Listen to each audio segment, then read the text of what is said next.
Hello all, Thrissur ശക്തൻ ഗ്രൗണ്ടിലെ Malayala Manorama auto expo Thrissur ഫെസ്റ്റിന്റെ പവലിയനിലാണ്. പ്രധാന car, two wheeler ബ്രാൻഡുകളുടെ എല്ലാം പ്രമുഖ മോഡലുകൾ ഇവിടെ ഒരു കുടക്കീഴിൽ കാണാൻ സാധിക്കുന്ന വിധത്തിലാണ് ഈ ഓട്ടോ എക്സ്പോ ഒരുക്കിയിരിക്കുന്നത്. വാഹനപ്രേമികൾക്കും പുതിയതായി വാഹനം വാങ്ങാൻ പ്ലാൻ ചെയ്യുന്നവർക്കുമെല്ലാം പ്രമുഖ ബ്രാൻഡുകളുടെ നിരവധി മോഡലുകളെല്ലാം നേരിട്ട് കാണുവാനും ഡീറ്റെയിൽസ് എല്ലാം അറിയാനും സാധിക്കും. അതോടൊപ്പം തന്നെ എക്സ്ക്ലൂസീവ് ആയിട്ടുള്ള ഓഫറുകളും ഇവിടെ നിന്ന് മനസ്സിലാക്കാം. ഈ ഒരു auto expo fully air conditioned ആയിട്ടുള്ള വലിയൊരു പവലിയനിലാണ് നടക്കുന്നത്. ഓരോ ബ്രാൻഡുകൾക്കുമുള്ള പ്രത്യേകം സെഷനുകളിൽ ആദ്യം മാരുതി സുസുക്കിയാണ്. Maruti Suzuki, Grand Vitara, Swift, Brezza എന്നിങ്ങനെ മാരുതിയുടെ നിരവധി മോഡലുകൾ ഇവിടെ ഷോക്കേസ് ചെയ്തിരിക്കുന്നത് BRD കാർ വേൾഡ് ആണ്. എക്സ്പോന്ന് കിട്ടിയൊരു വിവരം അനുസരിച്ച് മാരുതി സുസുക്കി മോഡലുകൾക്ക് ഇയർ എൻഡ് കാർണിവൽ എന്നുള്ളൊരു ഓഫറാണ് ഇപ്പോൾ റൺ ചെയ്യുന്നത്. ഇതിൽ സ്വിഫ്റ്റിന് 91,000 രൂപ വരെയാണ് ഓഫർ. അതേപോലെ തന്നെ വാഗണറിന് 76,000 രൂപ വരെ ടോട്ടൽ ഓഫറുകൾ വരുന്നുണ്ട്. അങ്ങനെ നിരവധി ഓഫറുകൾ എസ്പെഷ്യലി 2024 മോഡലുകൾക്കെല്ലാം ഇവിടെ വരുന്നുണ്ട്. മാരുതിയുടെ തൊട്ടടുത്തായിട്ട് നെക്സ്റ്റ് വരുന്നത് ടൊയോട്ടോയുടെ സെക്ഷനാണ്. ഇതിൽ ഫസ്റ്റായിട്ട് നമ്മൾ കാണുന്നത് അർബൻ ക്രൂയിസർ ട്രൈസറാണ്. മാരുതിയുടെ ഫ്രോങ്സിന്റെ ഒരു ടൊയോട്ടോ റീബർത്ത് എന്ന് വേണമെങ്കിൽ പറയാം. ഫ്രോങ്സിന്റെ ഒരു വലിയ വിജയത്തിന് ശേഷം ടൊയോട്ടയിലൂടെ ഈ ഒരു അർബൻ ക്രൂയിസർ ട്രൈസർ വരുമ്പോൾ എക്സ്റ്റീരിയറിൽ കൺസിഡറബിൾ ചേഞ്ചസ് ഉണ്ടെന്നാണ് പറയുന്നത്. ഈ ഒരു ഹെഡ്ലൈറ്റിന്റെ ഡിസൈനും ആ ഒരു ടോട്ടൽ എക്സ്റ്റീരിയർ എല്ലാം നല്ല ബ്യൂട്ടിഫുൾ ആയിട്ടുണ്ട്. ഇതിന്റെ ബേസ് വേരിയന്റ് സ്റ്റാർട്ട് ചെയ്യുന്നത് 7.73 ലക്ഷത്തിൽ നിന്നാണ്. നെക്സ്റ്റ് വരുന്നത് ടൊയോട്ടോയുടെ ബേസ് വേരിയന്റിലും ഹൈബ്രിഡിലും പേര് കേട്ട അർബൻ ക്രൂയിസർ ഹൈറൈഡർ ആണ്. എടുപ്പിലും ഭാവത്തിലൊക്കെ നല്ലൊരു ലക്ഷറി ഫീലുള്ള ടൊയോട്ടോയുടെ ഈ ഒരു ഹിറ്റ് മോഡലിന്റെ ഹൈബ്രിഡ് വേരിയന്റിനെല്ലാം എൻ്റെ അറിവിൽ മുൻകാലങ്ങളിൽ 1 വർഷത്തോളം ഒരു വെയിറ്റിംഗ് പീരീഡ് വന്നിട്ടുണ്ടായിരുന്നു. ഇപ്പൊ 4 മാസത്തിൽ തന്നെ വണ്ടി ഡെലിവറി ചെയ്യാൻ പറ്റുന്നുണ്ടെന്നാണ് ഇവിടെ നിന്ന് പറഞ്ഞു കേട്ടത്. ഇതിന്റെ petrol variant base model start ചെയ്യുന്നത് 11.14 ലക്ഷം എക്സ് ഷോറൂം പ്രൈസിലാണ്. പിന്നെ ടൊയോട്ടോയുടെ ഞാനിവിടെ ഹൈലക്സ് പ്രതീക്ഷിച്ചു, പക്ഷെ കണ്ടില്ല. അടുത്തതായുള്ള കിയയുടെ സെക്ഷനിൽ കിയ സിറോസ് ആണ്. പ്രീമിയം സബ് 4 മീറ്റർ SUVസിൽ സോണറ്റിനും സെൽട്ടോസിനും ഇടയിലുള്ള ഒരു ബ്യൂട്ടിഫുൾ ആയിട്ടുള്ള വാഹനം എന്ന് വേണമെങ്കിൽ പറയാം. Ice cube type head lamp, DRL, നിരവധി എലമെന്റുകളോട് കൂടിയിട്ടുള്ള ബോഡി പാറ്റേൺ എല്ലാം ചേർന്ന് നല്ല ബ്യൂട്ടിഫുൾ ആയിട്ടുള്ള ഒരു ഡിസൈൻ. വളരെ സ്റ്റൈലിഷ് ആയിട്ടുള്ള ഡിസൈനോട് കൂടിയ 17 ഇഞ്ച് അലോയ് വീൽസ് ആണ് ഇതിന്റെ മറ്റൊരു അട്രാക്ഷൻ. EV9 ഇൻസ്പയർഡ് ആയിട്ടുള്ള ബോക്സി XUV ഡിസൈനിൽ അധികം കണ്ട് പരിചയമില്ലാത്ത ഡിസൈനിൽ വരുന്ന ഈ ഒരു വണ്ടിയിൽ ADAS ലെവൽ 2 ഫീച്ചേഴ്സ് ഉണ്ട്. അതേപോലെ തന്നെ പനോരമിക് സൺറൂഫും ഉൾപ്പെടുത്തിയിട്ടുണ്ട്. കിയ സിറോസിന്റെ പ്രൈസ് റേഞ്ച് സ്റ്റാർട്ട് ചെയ്യുന്നത് 9 ലക്ഷം മുതൽക്കാണ്. ഫ്ലഷ് ടൈപ്പ് ഡോർ ഹാൻഡിൽസോട് കൂടി വരുന്ന ഒരു സ്ലീക്ക് ബോഡി ഡിസൈൻ ആണ്. കിയയുടെ ഈ ഒരു മോഡലാണ് ഞാനിവിടെ കണ്ടത്. കിയയുടെ ഹിറ്റ് മോഡലായിട്ടുള്ള സെൽട്ടോസും സോണറ്റൊക്കെ ഉൾപ്പെടുത്താമായിരുന്നു എന്ന് തോന്നി.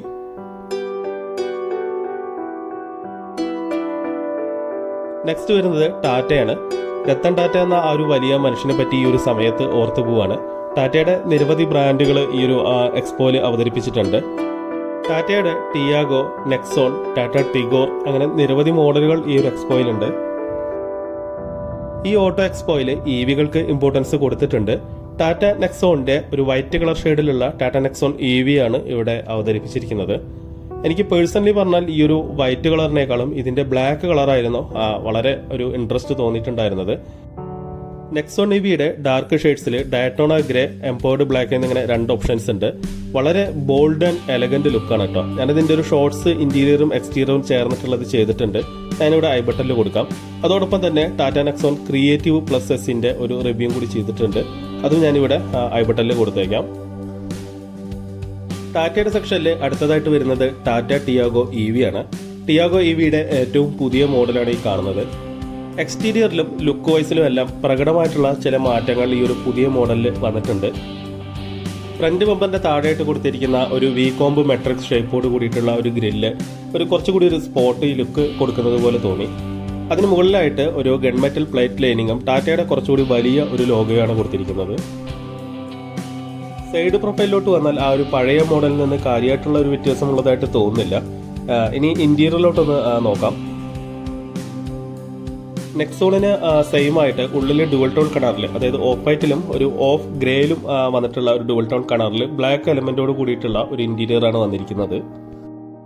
ഇനി ഡ്രൈവർ ക്യാബിൻ കം ഫ്രണ്ട് പാനലിലോട്ട് വന്നു കഴിഞ്ഞാൽ ഇല്ലുമിനേറ്റിംഗ് ടാറ്റ ലോഗോയോട് കൂടിയിട്ടുള്ള ഒരു മൾട്ടി ഫംഗ്ഷൻ സ്റ്റെയറിംഗ് വീല് കാണാം. മിനിമലിസ്റ്റിക് ആയിട്ടുള്ള ഇൻസ്ട്രുമെന്റ് ക്ലസ്റ്ററിൽ ബാറ്ററി ഇൻഡിക്കേഷനും TPM റിമൈനിങ് കിലോമീറ്റർ എല്ലാം കാണിക്കുന്നു. പിന്നെ ഈ ഒരു ലോഗോയും സ്റ്റെയറിംഗ് വീൽ ഡിസൈനും മൾട്ടി ഫംഗ്ഷനും എല്ലാം നെക്സോണിന് സമാനമായ രീതിയിലാണ് എനിക്ക് തോന്നിയിട്ടുള്ളത്. പിന്നെ ഇൻഫോടൈൻമെന്റ് ഏരിയയിലോട്ട് വന്നാൽ ടോപ്പ് എൻഡിൽ 10.25 ഇഞ്ചാണെന്ന് തോന്നുന്നു അതിൻ്റെ ഒരു ഇൻഫോടൈൻമെന്റ് ഡിസ്പ്ലേ കൊടുത്തിട്ടുണ്ട്. ഡ്രൈവ് സെലക്ടറിൽ സ്പോർട്ട് മോഡ് കൂടി കാണാം. ബേസ് മോഡലായിട്ടുള്ള എക്സ് സ്റ്റാർട്ട് ചെയ്യുന്നത് 8.75 ലക്ഷം മുതൽക്കാണ്. 12 കിലോ വാട്ടിന്റെ ബാറ്ററിയിൽ 250 കിലോമീറ്റർ ആണ് ഫുൾ ചാർജിൽ പറയുന്നത്. പിന്നെ ഇതിന്റെ അടുത്ത മോഡൽ XT വരുന്നതിൽ മിഡ് റേഞ്ചും ലോങ് റേഞ്ചും വരുന്നുണ്ട്. മിഡ് റേഞ്ചിന് 9,86,000 തൊട്ടിട്ടും ലോങ് റേഞ്ചിന് 11.21 ലക്ഷം തൊട്ടിട്ടുമാണ് സ്റ്റാർട്ട് ചെയ്യുന്നത്. ടോപ്പ് മോഡലായിട്ടുള്ള XZ പ്ലസ് ലെക്സ് വരുന്നത് 12.3 ലക്ഷം മുതൽക്കാണ്. ടാറ്റ ടിയാഗോയുടെ ഫ്യൂവൽ വേരിയന്റ് കൂടി ഇവിടെ പ്രദർശിപ്പിച്ചിട്ടുണ്ട്. പിന്നെ മറ്റൊരു കാര്യം, ഈ ഒരു വാഹനങ്ങളുടെ ഫീൽഡിൽ ഞാൻ അത്ര വലിയൊരു എക്സ്പെർട്ടൈസ് ഒന്നും അല്ല കേട്ടോ. പിന്നെ ഒരു ഫീൽഡിൽ ഇൻട്രസ്റ്റ് ഉള്ളത് കാരണം ഇവിടെ നിന്ന് അറിഞ്ഞ വിവരങ്ങളുടെയും കളക്ട് ചെയ്ത ഡാറ്റകളുടെയും അടിസ്ഥാനത്തിലാണ് ഇവിടെ പ്രസന്റ് ചെയ്യുന്നത്. അപ്പോൾ ഇതിൽ എന്തെങ്കിലുമൊക്കെ കറക്ഷൻസ് ഉണ്ടെങ്കിൽ അതിവിടെ കമന്റുകളിലൂടെ പറയാം. അതുപോലെ കൂടുതൽ അപ്ഡേറ്റ്സുകളും കാര്യങ്ങളും കമന്റുകളിലൂടെ അറിയിച്ചാൽ കാണുന്നവർക്ക് കൂടി അത് ബെനിഫിറ്റ് ആവുമെന്നാണ് എനിക്ക് തോന്നുന്നത്. Next Tata curve. ഞാൻ കാണാൻ വെയിറ്റ് ചെയ്തിരുന്നൊരു വണ്ടിയാണിത്.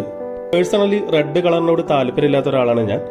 പക്ഷേ ഇതിന്റെ ഒരു റെഡും ബ്ലാക്കും ചേർന്ന ഒരു കോംബോ വളരെ ബ്യൂട്ടിഫുൾ ആയിട്ടാണ് എനിക്ക് തോന്നിയിട്ടുള്ളത്.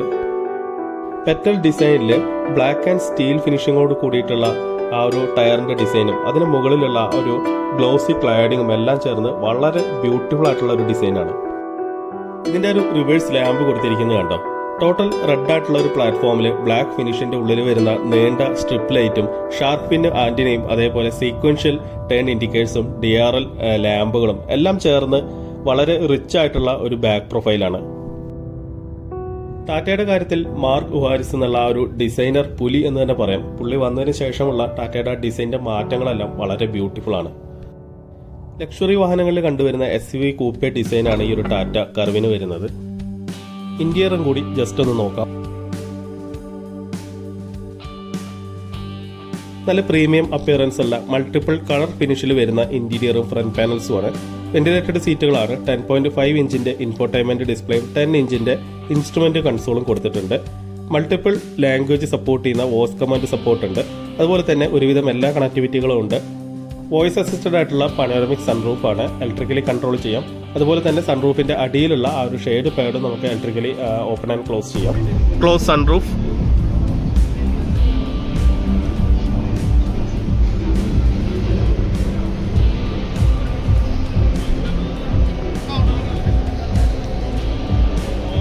പിന്നെ കർവിനെ കുറിച്ച് കൂടുതൽ പറഞ്ഞാൽ 360 ഡിഗ്രി ക്യാമറ, ADAS ലെവൽ 2 വരുന്നുണ്ട്.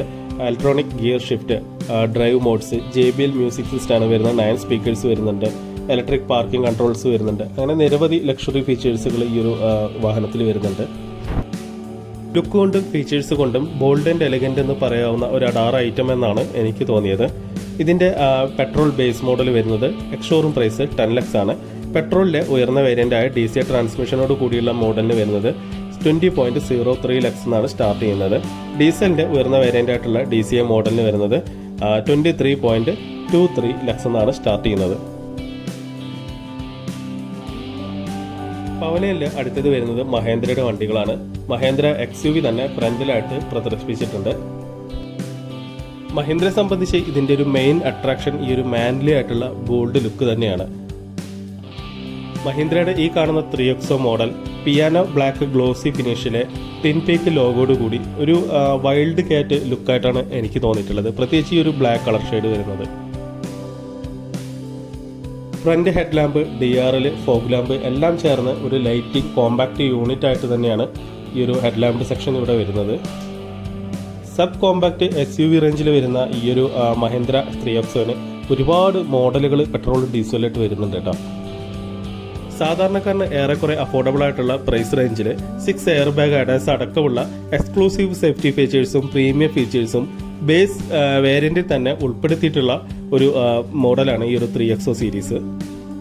ബഡ്ജറ്റ് പ്രൈസ് റേഞ്ചിലെ MS series 9 lakh on road പ്രൈസിൽ തുടങ്ങിയിട്ട് AX സീരീസിലെ ടോപ്പ് എൻഡ് വരുന്നത് 19 ലക്ഷം വരയ്ക്കാണ്. മഹേന്ദ്രയുടെ സ്റ്റാളില് Mahindra XUV 400, XUV 700, Mahindra Scorpio ഇങ്ങനെ 3 മോഡലുകളാണ് പിന്നെ ഇവിടെ ഉള്ളത്. മഹേന്ദ്രയുടെ ഒരു ബ്ലാക്ക് കളറും അതിന്റെ കൂടെ ഒരു കോപ്പറും ചേർന്ന് വന്നിട്ടുള്ള ഒരു അപാര ബോൾഡ് ലുക്ക് എന്ന് പറഞ്ഞാൽ ഒരു രക്ഷയില്ല കേട്ടോ. കാരണം ആര് കണ്ടാലും ഒന്ന് നോക്കി പോകുന്ന ആ രീതിയിലുള്ള ഒരു പ്രീമിയം ഫീലാണ് കിട്ടുന്നത്. സൈഡ് പ്രൊഫൈൽ ആയിക്കോട്ടെ, റിയർ സൈഡ് ആയിക്കോട്ടെ, ഇനി ഇന്റീരിയറിലോട്ട് പോയാലും വന്യമായിട്ടുള്ള ഒരു മാൻലി ലുക്ക് എന്നൊക്കെ പറയില്ലേ, അതേപോലെയാണ് ഈ ഒരു XUV-യുടെ ഒരു ടോട്ടൽ അപ്പിയറൻസ് എനിക്ക് തോന്നിയത്. എനിക്ക് തോന്നുന്നത് ഇന്ത്യൻ ബ്രാൻഡുകളിൽ മഹേന്ദ്ര സേഫ്റ്റിയുടെ കാര്യത്തിലാണെങ്കിലും പ്രീമിയം ഫീച്ചേഴ്സിന്റെ കാര്യത്തിലാണെങ്കിലും കസ്റ്റമർക്ക് നല്ലൊരു ഹൈ വാല്യൂ തന്നെ പ്രൊവൈഡ് ചെയ്യുന്നുണ്ട്. XUV 400ക്ക് 2,50,000 രൂപ ആയിരിക്കും. നേരത്തെ കണ്ട XUV 3XOക്ക് 40,000 രൂപ ആയിരിക്കുമാണ് ഓഫർ വരുന്നത്. പിന്നെ മറ്റൊരു കാര്യം മനസ്സിലാക്കിയത്, മഹേന്ദ്രയുടെ കേസിൽ പനോറമിക് സൺറൂഫിന് സ്കൈ റൂഫ് എന്നാണ് കേട്ടോ പറയുന്നത്. പിന്നെ ഇവിടുന്ന് മറ്റു മോഡലുകളെ കുറിച്ചൊക്കെ ചോദിച്ച് മനസ്സിലാക്കാം. നെക്സ്റ്റ് മഹേന്ദ്ര XUV 700 ആണ്. ഇതിന്റെയും ബ്ലാക്ക് കളർ ഇവിടെ വേണമായിരുന്നു എന്ന് എനിക്ക് തോന്നി. കാരണം നേരത്തെ കണ്ടത് വൈൽഡ് ഗേറ്റ് ആണെങ്കിൽ ഈ XUV 700 വരുമ്പോൾ പ്രത്യേകിച്ച് ഒരു ബ്ലാക്ക് കളർ നമുക്കൊരു കരിമ്പുലി ലുക്കാണെന്ന് പറയാം. അത്ര ഒരു മാൻലി ലുക്കാണ്. ഈ ഒരു കളർ മാൻലി ലുക്കിനേക്കാളും കുറച്ചും കൂടി ഒരു പ്രൊഫഷണൽ ലുക്കായിട്ടാണ് എനിക്ക് തോന്നിയത്. പിന്നെ ഒരു XUV 700 MX AX സീരീസിൽ ഒരുപാട് മോഡലുകൾ വരുന്നുണ്ട് കേട്ടോ. ഇതിന്റെ ബേസ് വേരിയന്റ് വരുന്നത് 17 ലക്ഷം തൊട്ടിട്ട് ടോപ്പ് വേരിയന്റ് ഓൾമോസ്റ്റ് 33 ലക്ഷം രൂപ വരയ്ക്കാണ്. ഈ ഒരു വാഹനത്തിന്റെ പെർഫോമൻസ്, ഫീച്ചേഴ്സ്, യൂസർ എക്സ്പീരിയൻസ് ഇതിനൊക്കെ കുറിച്ച് അറിയുന്നവരുണ്ടെങ്കിൽ ഒന്ന് കമന്റ് ചെയ്യൂ കേട്ടോ. പിന്നെ ഈ ഒരു XUV 700 ഇവിടെ ഓഫർ വരുന്നത് 1 ലക്ഷം രൂപ വരയ്ക്കാണ്. ഇതിനപ്പുറത്തായിട്ട് വീണ്ടും ബ്ലാക്ക് വന്നു, മഹേന്ദ്ര സ്കോർപിയോ. സ്കോർപിയോനെ കുറിച്ച് അധികം പറയേണ്ട ആവശ്യമില്ലെന്ന് തോന്നുന്നു. ഒരു കാലത്ത് വാഹനങ്ങളുടെ ശ്രേണിയിൽ ഒരു വികാരം തന്നെയായിരുന്നു. ഏകദേശം 2002 വർഷം തൊട്ടിട്ട് ഒരു 20 വർഷങ്ങൾക്ക് ശേഷം മഹേന്ദ്ര സ്കോർപിയോ N എന്നുള്ള പേരിൽ പണ്ടത്തെ സ്കോർപിയോ പുനർജനിച്ചിരിക്കുകയാണ്. ഇതിന്റെ ആ ഒരു പഴയ മോഡൽ ഇപ്പോഴും സ്കോർപിയോ ക്ലാസിക് എന്നുള്ള പേരിൽ അവൈലബിൾ ആണ്. സ്കോർപിയോയുടെ കേസിൽ ഇതുവരെ പറഞ്ഞ ആ ഒരു ബോൾഡ് മാൻലി ലുക്ക് എന്നുള്ളതൊക്കെ മാറ്റി ഹെവി ലുക്ക്, സ്പേഷ്യസ്, ഒരു ക്ലാസിക് ബ്യൂട്ടി എന്നൊക്കെ പറയേണ്ടി വരും. സെറ്റ് സീരീസിൽ തുടങ്ങുന്ന നിരവധി മോഡലുകൾ ഈ ഒരു സ്കോർപിയോയ്ക്കുണ്ട്. ഇതിൽ തന്നെ 6 സീറ്റർ, 7 സീറ്റർ ഓപ്ഷൻസിൽ അവൈലബിൾ ആണ്. നിരവധി അഡ്വാൻസ്ഡ് ആയിട്ടുള്ള പ്രീമിയം ഫീച്ചേഴ്സ്, അഡ്വാൻസ്ഡ് ഫീച്ചേഴ്സ് എല്ലാം ഇതിൽ ഉൾക്കൊള്ളിച്ചിട്ടുണ്ട്. ഇതെല്ലാം മോഡലിനനുസരിച്ച് വ്യത്യാസപ്പെടുന്നുണ്ട്. മഹേന്ദ്രയുടെ ഈ ഒരു ഹെവി വെഹിക്കിളിൽ 4 wheel drive options second top വേരിയന്റുകളിൽ ഉൾക്കൊള്ളിച്ചിട്ടുണ്ട്. ഇന്റീരിയർ എല്ലാം പക്ക ക്ലാസിക് ശൈലിയിൽ കൊടുത്തിരിക്കുന്ന ഈ വാഹനത്തിന്റെ പ്രൈസ് വരുന്നത് 17 ലക്ഷം തൊട്ടിട്ട് 31 ലക്ഷം വരെയാണ് ഓൺ റോഡ് പ്രൈസ് വരുന്നത്. ഇവിടെ ഓഫർ വരുന്നത് 80,000 രൂപ വരയ്ക്കാണ്. Apco Hyundai സ്റ്റാളിലുള്ള Hyundai Creta AV ആണ് അടുത്ത ഒരു ഹൈലൈറ്റ് ആയിട്ട് വരുന്നത്. അധികം കണ്ടുപരിചയമില്ലാത്ത ഡിഫറൻ്റ് ആയിട്ടുള്ള ഒരു ഡിസൈനിലാണ് ഈ ഒരു 5 സീറ്റർ SUV വരുന്നത്. 42 kWh, 51.4 kWh ഇങ്ങനെ 2 ബാറ്ററി ഓപ്ഷൻസ് ആണ് വരുന്നത്. ഇതിൽ 390, 473 കിലോമീറ്റർ ഇങ്ങനെയാണ് റേഞ്ച് വരുന്നത്. ചാർജിങ് സമയം എന്ന് പറയുന്നത് 4 hours 50 minutes ആണ് ഫുൾ ചാർജിങ്ങിന് എടുക്കുന്നതായിട്ട് പറയുന്നത്. 0 നിന്നും 100 km/h എത്താൻ ഓൺലി 7.9 സെക്കൻഡ് ഈ ഒരു വാഹനത്തിന് മതിയെന്നാണ് പറയുന്നത്. ഒരു ഇലക്ട്രോണിക് കോക്പിറ്റ് പോലെ തോന്നിക്കുന്ന വളരെ സ്റ്റൈലിഷ് ആയിട്ടുള്ള ഒരു ഇന്റീരിയറും ഫ്രണ്ട് പാനൽ ഡിസൈനുമാണ്. ഇൻസ്ട്രുമെന്റ് ക്ലസ്റ്ററിൽ ഗ്രാഫിംഗ് ഇല്യൂമിനേഷൻ എല്ലാം ഉൾപ്പെടുത്തിയിട്ടുണ്ട്. അതുപോലെ തന്നെ മൂഡ് ലൈറ്റ്, ADAS 2 പോലെയുള്ള സേഫ്റ്റി ഫീച്ചേഴ്സ് എല്ലാം ഈ ഒരു വാഹനത്തിന് വരുന്നുണ്ട്. സ്റ്റെയറിംഗിന്റെ ബാക്കിലായിട്ട് പാഡിൽ ഷിഫ്റ്റേഴ്സ് ഒരുക്കിയിട്ടുണ്ട്. പിന്നെ ഈ കാണുന്നതാണ് ഇതിന്റെ ഡ്രൈവ് സെലക്ടർ വരുന്നത്. പിന്നെ ഇതിന്റെ ഒരു പ്രൈസ് റേഞ്ച് സെർച്ച് ചെയ്യുമ്പോൾ കാണുന്നത് 19.8 തൊട്ടിട്ട് 26.8 വരെയാണ്.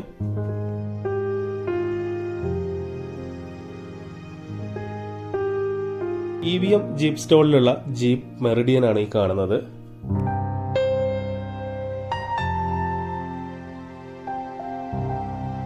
മെറിഡിയനെ പറ്റി പറയുകയാണെന്നുണ്ടെങ്കിൽ അമേരിക്കൻ വാഹനങ്ങളിൽ കണ്ടുവരുന്ന ആ ഒരു ലക്ഷറി, പ്രീമിയം, റൈഡ് ക്വാളിറ്റി അതൊക്കെ പറയേണ്ടി വരും. പിന്നെ ജീപ്പ് കോമ്പസിൽ കണ്ടുവരുന്ന അതേ എഞ്ചിനും ഗിയർ ബോക്സ് ഒക്കെ ആണെന്നാണ് പറഞ്ഞു കേട്ടത്. തരക്കടില്ലാത്തൊരു ഗ്രൗണ്ട് ക്ലിയറൻസിൽ 18 ഇഞ്ച് അലോയ് വീൽസ് ആണ് വരുന്നത്. പ്രൈസ് കാറ്റഗറിയിലോട്ട് വരികയാണെന്നുണ്ടെങ്കിൽ 25 ലക്ഷം തൊട്ടിട്ട് മുകളിലേക്കാണ് എക്സ്-ഷോറൂം പ്രൈസ് വരുന്നത്. പെനോറമിക് സൺറൂഫ്, ADAS, 360 ക്യാമറ ഇങ്ങനെ നിരവധി നൂതനമായിട്ടുള്ള ഫീച്ചേഴ്സ് എല്ലാം വരുന്നുണ്ട്. സപ്ലൈ പോയിരിക്കുന്നത് കാരണം ചെറിയൊരു വെളിച്ചക്കുറവുണ്ട് കേട്ടോ. പിന്നെ ഇതിൻ്റെ ഇൻറ്റീരിയർ ഒക്കെ ഒരു രക്ഷയില്ല. ഹൈലി പ്രീമിയം ഫിനിഷ് വരുന്ന കോപ്പർ ഇൻസെർട്ടുകളോട് കൂടിയിട്ടുള്ള ഇൻറ്റീരിയർ ആണ്. പിന്നെ ലെതേഴ്സ് എല്ലാം ഹൈ ക്വാളിറ്റി വീഗൻ ലെതേഴ്സ് ആണ്. ഹൈലി സ്പേഷ്യസ് ആണ് കേട്ടോ ഇതിൻ്റെ ഉൾഭാഗം. നെക്സ്റ്റ് ഫ്രഞ്ച് കാർ ബ്രാൻഡായ സിട്രോണിൻ്റെ ഏറ്റവും പുതിയ സിട്രോൺ C3 മോഡലാണ് EVM സിട്രോണിൻ്റെ സ്റ്റാളിലുള്ളത്. 6.16 ലക്ഷം റേഞ്ചിൽ വരുന്ന ഒരു ബഡ്ജറ്റ് പ്രൈസിങ്ങിലാണ് ഇതിൻ്റെ ഒരു പ്രൈസിങ് സ്റ്റാർട്ട് ചെയ്യുന്നത്. വളരെ സ്ലീക്ക് ആയിട്ടുള്ള ഒരു കോമ്പാക്ട് ഡിസൈനായിട്ടാണ് എനിക്ക് തോന്നിയത്. ഇതിൻ്റെ 6 സ്പീഡ് ടോർക്ക് കൺവെർട്ടർ ശ്രേണിയിൽ വരുന്ന ഓട്ടോമാറ്റിക് ട്രാൻസ്മിഷൻ സ്റ്റാർട്ട് ചെയ്യുന്നത് 11 ലക്ഷം മുതൽക്കാണ്. സിട്രോൺ ഈയിടെയായിട്ട് കൂടുതലായിട്ട് നിരത്തുകളിൽ കാണപ്പെടുന്ന പോലെ തോന്നിയിട്ടുണ്ട്. പിന്നെ ഈ ഒരു വാഹനത്തിന്റെ പെർഫോമൻസ്, ഇന്റീരിയർ, ഇതിന്റെ ഫീച്ചേഴ്സിനൊക്കെ പറ്റി കൂടുതലായിട്ട് അറിയുന്നവരുണ്ടെങ്കിൽ ഒന്ന് കമന്റ് ചെയ്യൂ. Next EVM MG coast line ഗാരേജിൽ വരുന്ന MGയുടെ ZS EV മോഡലാണ്.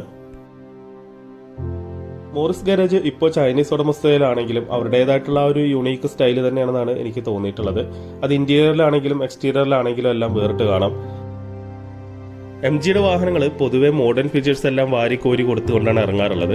ഇതിന്റെ ഹിറ്റ് മോഡൽ MG ഹെക്ടർ ഇറങ്ങിയ സമയത്ത് ഇന്റർനെറ്റ് കാർ എന്നൊക്കെയല്ലേ പറഞ്ഞിരുന്നത്. ഇതിലും റഡാർ, 17ഓളം ഫീച്ചേഴ്സ് വരുന്ന ADAS 360 degree camera, regenerative braking system ഇതെല്ലാം വരുന്നുണ്ട്. പിന്നെ ഇതിന്റെ ഒരു മെയിൻ ഡിഫറൻസ് എന്ന് വെച്ചാൽ ADASന്റെ ലെവൽ വേരി ചെയ്യാം. എല്ലാ ഓപ്ഷൻസിലും അല്ലെങ്കിൽ വേരിയന്റിലും അത് വരുന്നുണ്ടോ എന്ന് അറിയില്ല. എസ്പെഷ്യലി റീജനറേറ്റീവ് ബ്രേക്കിംഗ് സിസ്റ്റം ഒക്കെ ചില സമയത്ത് ചോറയാണെന്ന് പറഞ്ഞു കേട്ടിട്ടുണ്ട്. അപ്പോൾ നമുക്ക് അതിന്റെ ആ ഒരു ലെവൽ വേരി ചെയ്യുന്നതിലൂടെ അതിന്റെ ഒരു ഇമ്പാക്ട് നമുക്ക് അഡ്ജസ്റ്റ് ചെയ്യാൻ സാധിക്കും.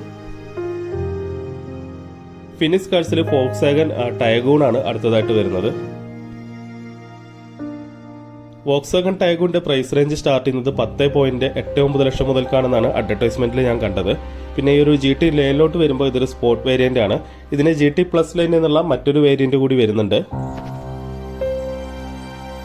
GT ലൈനിന്റെ പ്രൈസ് 14.6 ലക്ഷം, GT പ്ലസ് ലൈനിന്റെ പ്രൈസ് വരുന്നത് 17.4 ലക്ഷം മുതൽക്കാണ് സ്റ്റാർട്ട് ചെയ്യുന്നതെന്നാണ് ഞാൻ സൈറ്റിൽ കണ്ടിട്ടുണ്ടായിരുന്നത്. ഇനി ഈ ഒരു വാഹനത്തിന്റെ ഇന്റീരിയറിലോട്ട് വന്നു കഴിഞ്ഞാൽ റെഡും കൂടുതലായിട്ടും ബ്ലാക്ക് എലമെന്റുകളും യൂസ് ചെയ്തിട്ടുള്ള ഒരു ഡാർക്ക് ഷാഡോ തീം പോലെയാണ് എനിക്ക് തോന്നിയിട്ടുണ്ടായിരുന്നത്. അതുപോലെ തന്നെ ഒരു റെഡ് സ്ട്രിപ്പ് ലൈറ്റ് പോലെ ഒരു സംഭവം കൂടിയുണ്ട്. രാത്രിയിലൊക്കെ ഓടിക്കുമ്പോൾ ഒരു സ്പോട്ടിലൊക്കെ കൂടുതലായിട്ട് അനുഭവപ്പെടാൻ വേണ്ടിയാണെന്ന് തോന്നുന്നു. അതേപോലെ തന്നെ ഇൻസ്ട്രുമെന്റ് ക്ലസ്റ്ററിന്റെ ഭാഗത്തോട്ട് വന്നാൽ നല്ല ക്ലാസിക് ശൈലിയിലുള്ള ഒരു ഇൻസ്ട്രുമെന്റ് ക്ലസ്റ്റർ ആണ് ഉള്ളിൽ. കൂടുതലായിട്ടും ആ ഒരു ഡാർക്ക് തീമാണ് യൂസ് ചെയ്തിരിക്കുന്നത് ഉള്ളിൽ. വോക്സ്വാഗനെ സംബന്ധിച്ച് അതിന്റെ ഡിസൈൻ, ഫീച്ചേഴ്സ് ഇതെന്തൊക്കെ തന്നെ ആയിരുന്നാലും അതിനേക്കാളൊക്കെ മുന്നിട്ട് നിൽക്കുന്നത് സോഫിസ്റ്റിക്കേറ്റഡ് ആയിട്ടുള്ള അവരുടെ ഒരു ജർമ്മൻ എഞ്ചിനീയറിംഗ് ആണ്. അത് തരുന്ന ഒരു യാത്രാ സുഖവും എഞ്ചിനീയറിംഗ് മികവുമാണ് മറ്റു ബ്രാൻഡുകളിൽ നിന്ന് വോക്സ്വാഗനെ വേറിട്ട് നിർത്തുന്നതെന്ന് പറയാറുണ്ട്. നെക്സ്റ്റ് വിഷൻ മോട്ടോഴ്സിൽ new Honda Amaze 3rd generation. Sedan സെക്ടറിൽ കുറേയധികം ആളുകളുടെ സ്വപ്നമായിരുന്ന ഹോണ്ട സിറ്റിയുടെ പുതിയ വെർഷന്റെ ഒരുപാട് സവിശേഷതകൾ ഈ ഒരു മോഡലിലും വന്നിട്ടുണ്ടെന്നാണ് പൊതുവെ കേൾക്കുന്നത്. 360 ഡിഗ്രി ക്യാമറ, ADAS ഉൾപ്പെടെ ഒരുപാട് മോഡേൺ ഫീച്ചേഴ്സ് വരുന്നുണ്ട്. ഇന്റീരിയറിലും എക്സ്റ്റീരിയറിലും ഒരു ക്ലാസിക് ലുക്കാണ് എനിക്ക് ഫീൽ ചെയ്തത്. അങ്ങനെ ഈ ഒരു എക്സ്പോയിൽ കാറുകളുടെ സെക്ഷൻ അവസാനിക്കുകയാണ്. അടുത്തതായിട്ട് 2 വീലറുകളുടെയും സൂപ്പർ ബൈക്കുകളുടെയും സെക്ഷനാണ്. അതൊരു അടുത്ത വീഡിയോ ആയിട്ട് ചെയ്യാം. അപ്പോൾ ഈ ഒരു വീഡിയോ ഇഷ്ടപ്പെട്ടാൽ ലൈക്ക് ചെയ്യുക, ആദ്യമായിട്ട് കാണുന്നവർ സബ്സ്ക്രൈബ് ചെയ്യുക, അഭിപ്രായങ്ങൾ കമന്റുകളിലൂടെ അറിയിക്കുക. എക്സ്പോ നടക്കുന്നത് ഫെബ്രുവരി 6 തൊട്ട് 11 വരെയാണ്. കൂടുതൽ ഡീറ്റെയിൽസ് ഞാനിവിടെ ഡിസ്ക്രിപ്ഷനിൽ കൊടുക്കാം. അപ്പോൾ thanks for watching. Bye bye.